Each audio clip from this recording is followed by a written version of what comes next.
What's up, future debt-free millionaires? This is Zach Edwards for another Debt-Free Millionaire podcast and personal finance course. That's right. This season, we're on personal finance. Next season, we'll be on real estate. So stay tuned for all that. We have so much coming. Until then, though, we're still going to be picking up a conversation we started up earlier this week, and that is interviews, jobs, and do you actually want to get out of your job that you have right now? Do you want to leave your job? Are you willing to give up what you've already established to get a new job? If you are, great. If you're not, even better.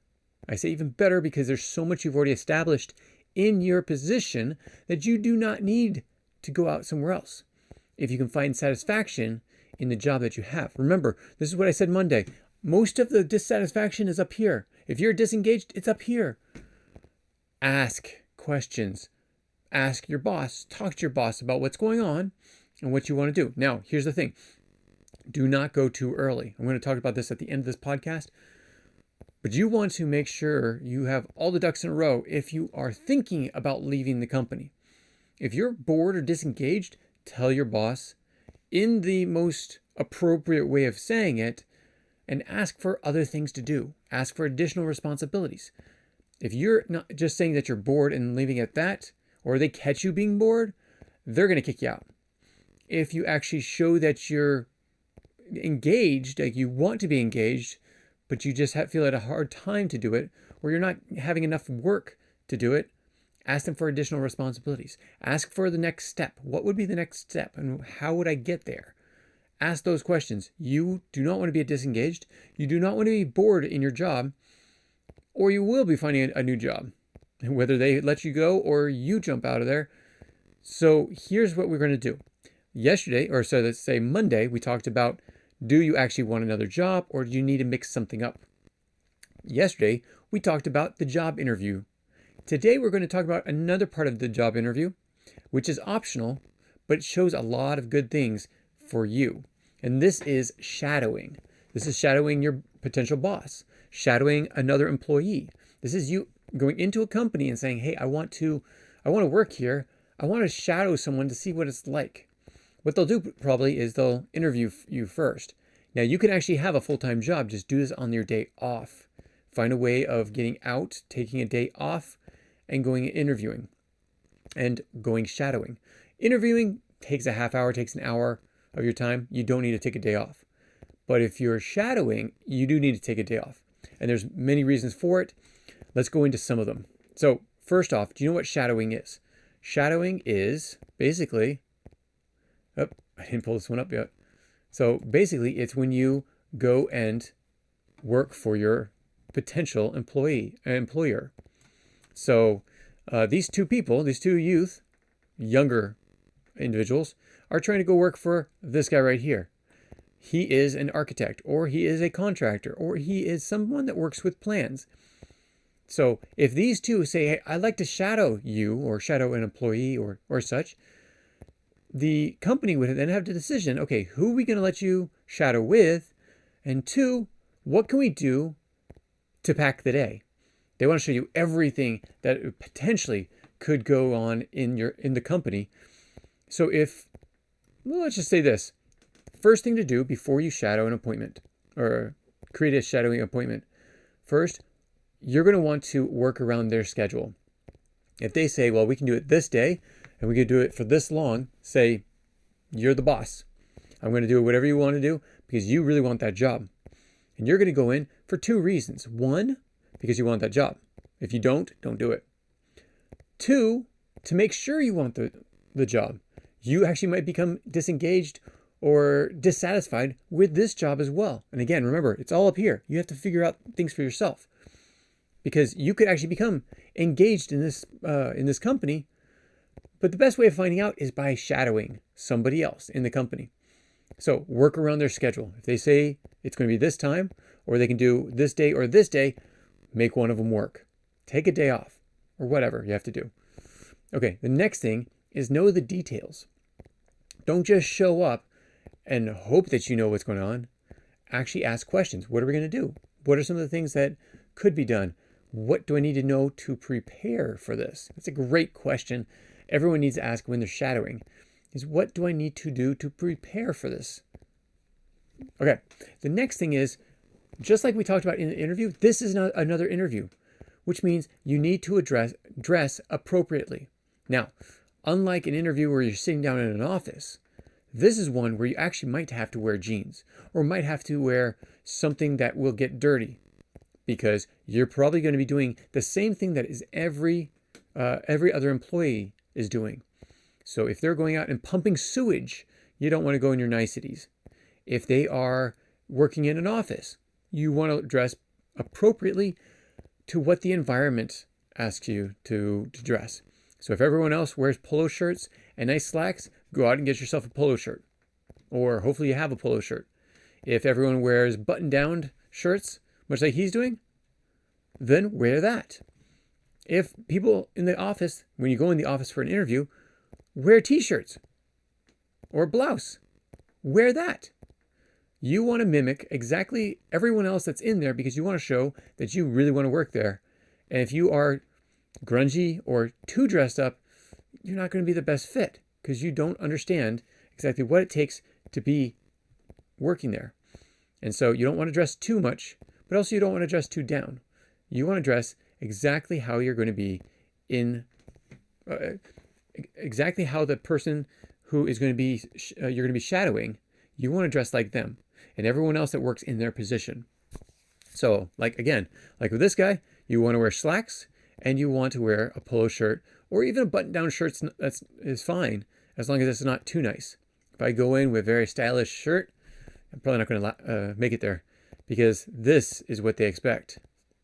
If everyone wears this is what they expect, and you should be doing the same. Again, you going in for this interview is not about you. You writing the resume is not about you. It's about the company. Yes, you want to know that you're going to be happy there. But the person that's hiring you wants to know that you are the great fit for the company. Their major priority is the company. You are not a priority at all, except if you have the experience and everything. They want to make you feel at home, make you feel good about coming, but it is still about the company, even if you come well established, well educated, or even well experienced. It's all about the company. Remember that. It is not about you. It is not about anyone else. It is about the company and what is best for the company. Okay. Now, you show up at the shadowing and you start working. So here's some things to know first. 1, show up early. You don't want to just show up 5 minutes early or 10 minutes early, at least 15 minutes early. And if you want to get a really good start, show up 30 minutes early and you said, hey, I was going to drive through traffic. I didn't want to be held up because I want to be here right on time. That is a great indicator. It means you're going to be forward thinking when you're actually working the job. Also, put your phone away. The phone is not allowed in the shadowing. They might allow you to be, but they do not want you to be distracted by the phone.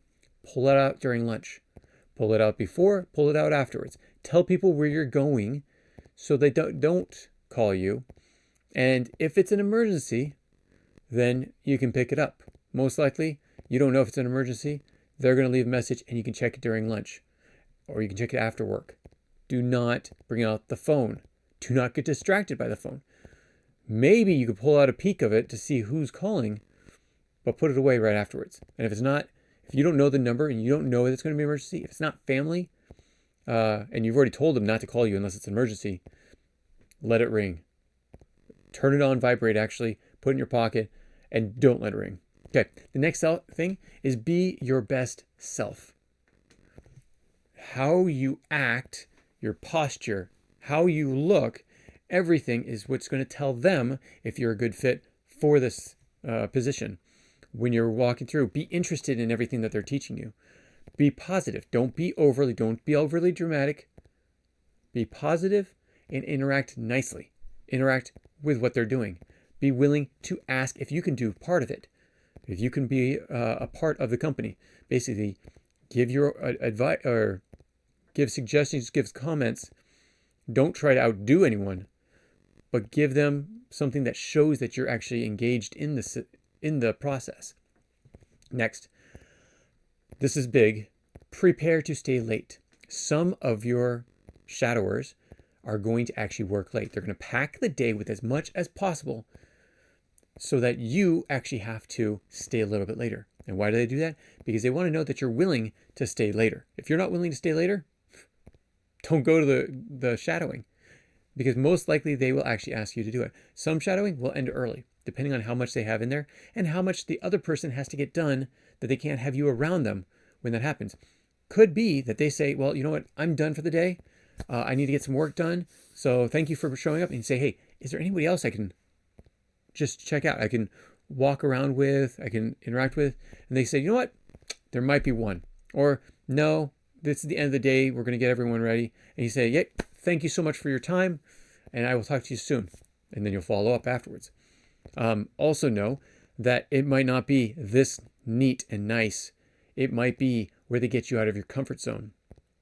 If it was house renovations or even construction, they might actually have a situation, even if it's staged, where you get out of your comfort zone and they will ask you to do something to see how you respond in times of emergency or tragic or so on and so forth.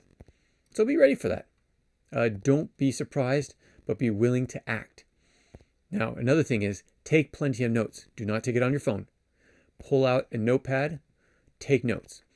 Take out a clipboard, even better, because you can walk around with it and take notes. Whatever you can do to show that you're really interested and you're trying to put your best foot forward, do that.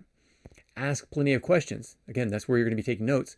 Asking questions shows that you understand what's going on.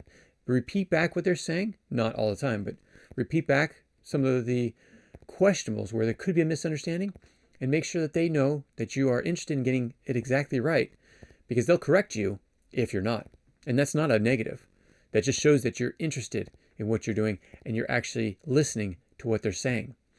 Now, here's the thing. Earn the position. Remember that this is not an entitlement. You are not entitled to this job. You have to earn it. So the shadowing is where you earn it. Here's another thing, is reflect on your career path.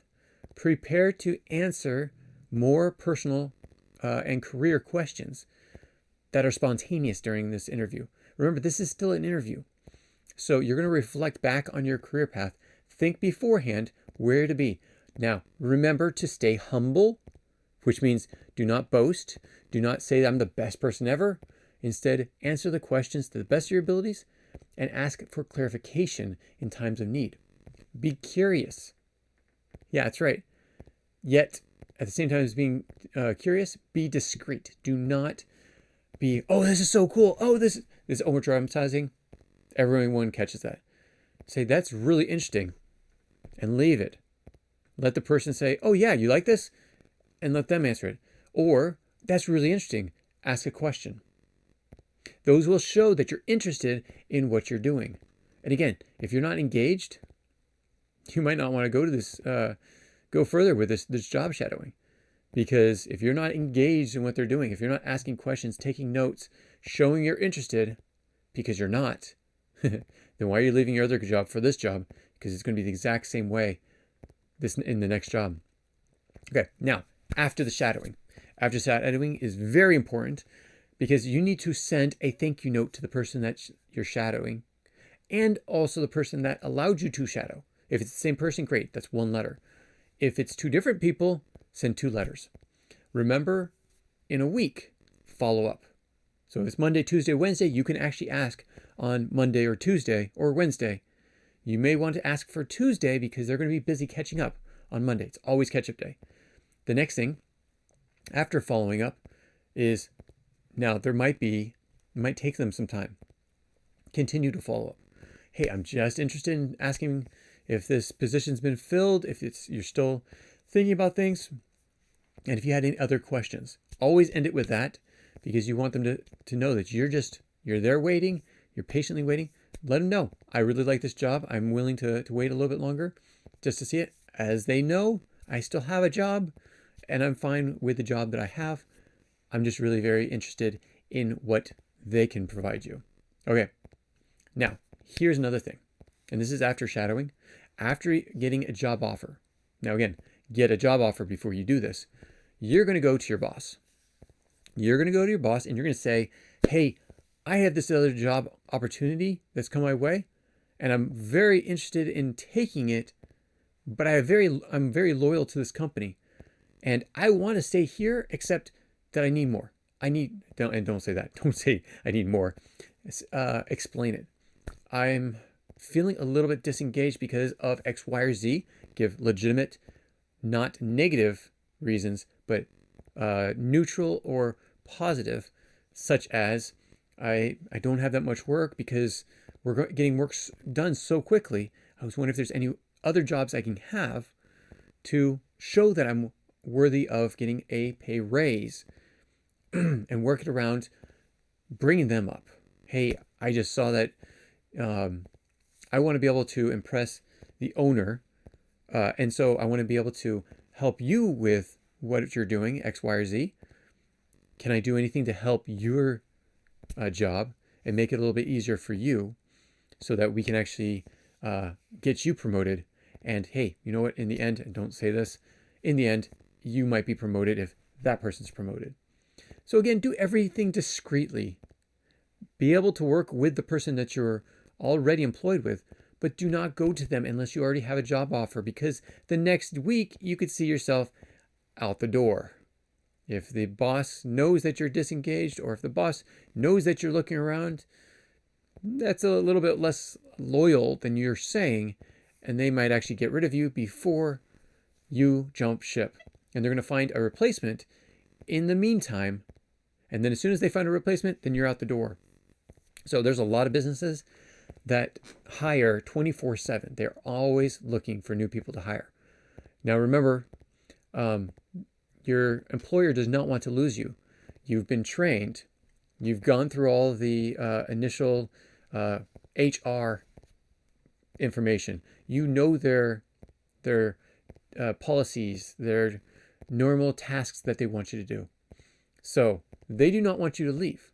Show initiative, show that you're trying to be better, even get more education or go out to learn new experiences instead of job hunting or in addition to job hunting, so that you can say, hey, this is what I'm doing. Now, if you are in a union, this is a little bit different. If you're in a union, one, it's really hard to get rid of you unless you really screw up. Two, it's really hard for you to advance unless there is a job opening. If there's no job opening, there's no advancements whatsoever in a union job. Companies that have unions do not just make just regular jobs all the time. And they don't have positions that they can create and fill because they're worried about, again, they pay you, they have to pay the union.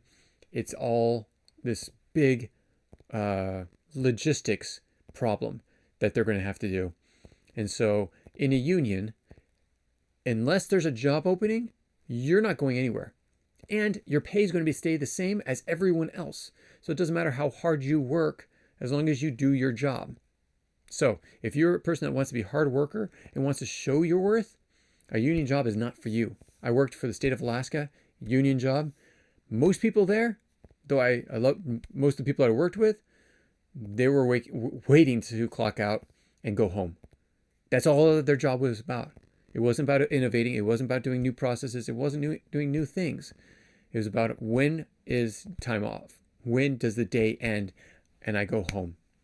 And then they drive through Juneau. It was Juneau, Alaska. They drive through Juneau, go home, and all the streets, they go busy for about an hour and a half when, maybe hour and a half when the city workers are leaving or the state workers are leaving. Maybe even the federal workers are leaving because that's all that base are employed in Juneau. When work ends, the streets are full. And about 1 hour later, they're completely empty again because they're at home, resting, not doing anything. I mean, it's a little sad to see. In the most beautiful place, there were a few people out working or out jogging or hiking or doing other things in the environment, but they were ready to clock out whenever they could. So it was really sad to see.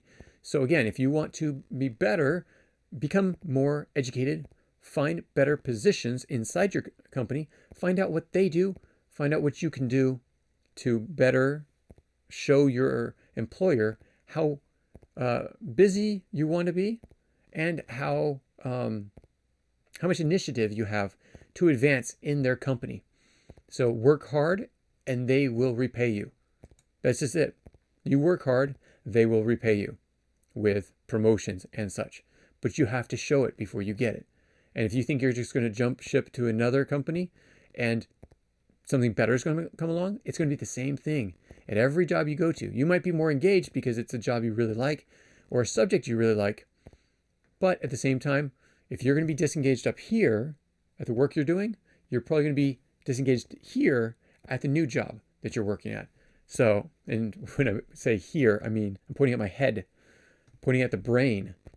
If you're not going to be engaged because your brain decides not to be, doesn't matter which job you're going to be. So learn first what's going on inside your head, and then you will have a better time at your job. Now, just some notes to take notes to understand. Tomorrow, I'm going to be at convention. Thursday, Friday, Saturday, I'm going to be at convention. So there will not be a Thursday, Friday edition. We may put one bonus round in there, bonus podcast, but I'm not quite sure. Again, I'll be in a hotel, and it's really hard to get a hotel, internet going, all the other things I have to get done without my 2 screens, without my whole setup. Everything is just harder when I'm on the road. So will I have a bonus one? Most likely I'll have at least one. I don't know when it's going to be, but stay tuned for that. Thank you so much for joining us on this Debt-Free Millionaire podcast, and we will catch you next time. Take care. Bye.